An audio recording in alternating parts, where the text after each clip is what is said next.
Welcome to Uncle Yammy's bedtime stories. K, etc., etc. You've been on my case for quite some time to drop some bedtime stories, which you lot enjoyed for a period of time last year. So it's a long time since I've done all this. And I've come up with two big ones tonight, just to please you all.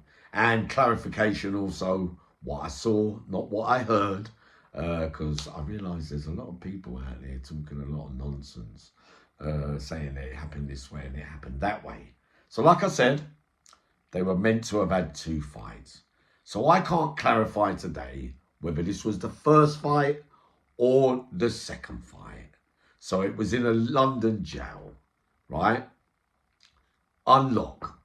The doors opened and straight away they were about 4 or 5 doors away from each other. As soon as the doors unlocked, they headed straight towards each other. So it was around about lunchtime or tea time. I can't remember which way round it was. So Patsy's confronted him. Billy Blundell, I did not know. I didn't have no conversations with. At that time, I had a couple of conversations with Patsy Adams. And basically, I would say that I got to know him a little bit, if you get what I mean. But I didn't spend as much time with him, say, as I did with Terry. Now, they're confronting each other, right?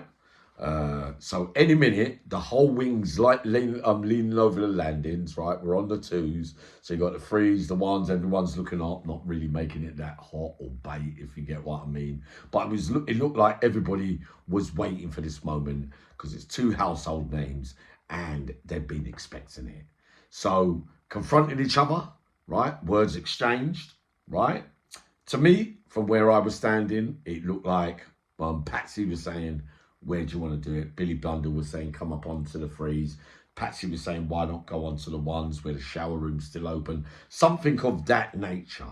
So all the way to the landing, to the stairs that lead to downstairs or upstairs, they're still arguing the point, right? So I can't remember what it was about. I didn't get into it, right? So each stair they went down, they kept stopping. So like, say you're coming down the stairs, Patsy saying one thing. At one time, Billy was further up, if you get what I mean, because he could have done anything from up there because he was in a higher position, but he didn't dare, right? Plus, bigger people do it in a proper way. They didn't want to steal it on no one. They didn't want credit. It didn't look like that to me. It looked like they were planning on somewhere to go and that they were going to have a straightener and sort it all out properly. That's what it seemed like to me. So all the way down the stairs until they got to the last 2-3 steps, right? All the confrontation came to a standstill. So whatever the last conversation was, they couldn't agree, it seemed to me, from the twos of where to go and do the row. So what happens? You get down to the bottom of the stairs and Patsy Adams throws a big left hand. He hits Billy Blundell in the mouth. Billy wobbles for a minute, throws 2 back.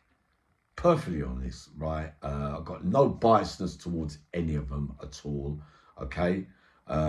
Billy Blundell's second punch was a glancing blow. The first one missed. Patsy threw about 4 or 5 after that, right? If I remember rightly, Billy Blundell's nose was bleeding, right? I've heard rest in peace, Billy Blundell. I didn't know ya, but I think that's the case now. We don't like speaking about the dead unless, you know, we got facts to talk about. But this is facts, right? Now, after those 5 punches were thrown, 4 or 5 punches, he had a bleeding nose, right? Now, there was about 7 coloured geezers there by way of black skin, and there were about 6 white geezers by white coloured skin, right? So, to me, it looked like Billy Blundell was wobbling. So, it looked like if it was in a boxing ring, that any minute, it looked like Billy Blundell was about to get stopped. So all the arms getting in the way. No, it's what everyone wants to see. Drop it. It's too hot and that. The bell's gone. The screws come running. They didn't know what to do because of the figures involved at that time, right? But everyone broke it up. So it never finished, right? So many versions that, yeah, but no one won and da da da da da da da. I'm telling you what I saw and what it looks like to me. And it looks like on this particular occasion that Patsy Adams was about to get the better. So that's story one.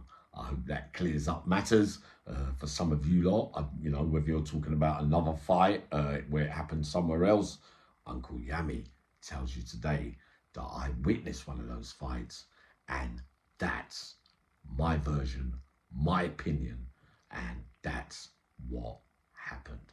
Coming up in a minute, a Mark Brindle story. Sending loads of love.